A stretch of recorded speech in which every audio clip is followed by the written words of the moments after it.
நம்ம எல்லாரும் தினமும் போலீஸ் ஆஃபீஸர்ஸை சந்திக்கிறோமோ இல்லையோ, நிச்சயமாக வந்து நிறைய security officers bike car park பண்ணும்போது ஒரு ஆஃபீஸ்க்குள்ளே என்ட்ரி ஆகும்போது பார்ப்போம். அதுலேயும் நிறைய பேர் வயசானவங்களாக இருப்பாங்க.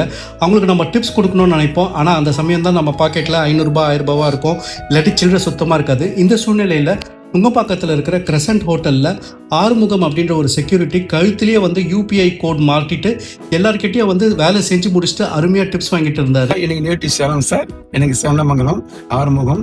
குறுகிய காலத்தில் எல்லாமே மாறி போச்சு சார். எல்லாமே செல்லு மூலியமா வந்து பணம் செலுத்துறது எல்லாமே எல்லா ஸ்டோருக்கும். அப்புறம் நானே பார்த்துட்டு சரி நம்மளுக்கு பைசாவே வரமாட்டேங்குது, வரவங்க எல்லாம் வந்து நாளைக்கு தரேன் நெக்ஸ்ட் தரேன் சொல்லுவோம். சரி நானே தான் என்னுடைய முயற்சி பண்ணி பேங்க்ல போய் அக்கௌண்ட் ஓப்பன் பண்ணி நான் இதை எடுத்தேன் சார். உலக அரங்கில் டிஜிட்டல் யூபிஐ டிரான்சாக்ஷனில் இந்தியா தான் நம்பர் 1 இடத்தை வகிக்குது. 49% கான்ட்ரிபியூட் பண்ணுது. ஒரு மாதத்துக்கு 18 பில்லியன் டிரான்சாக்ஷன்ஸ் நடக்குது.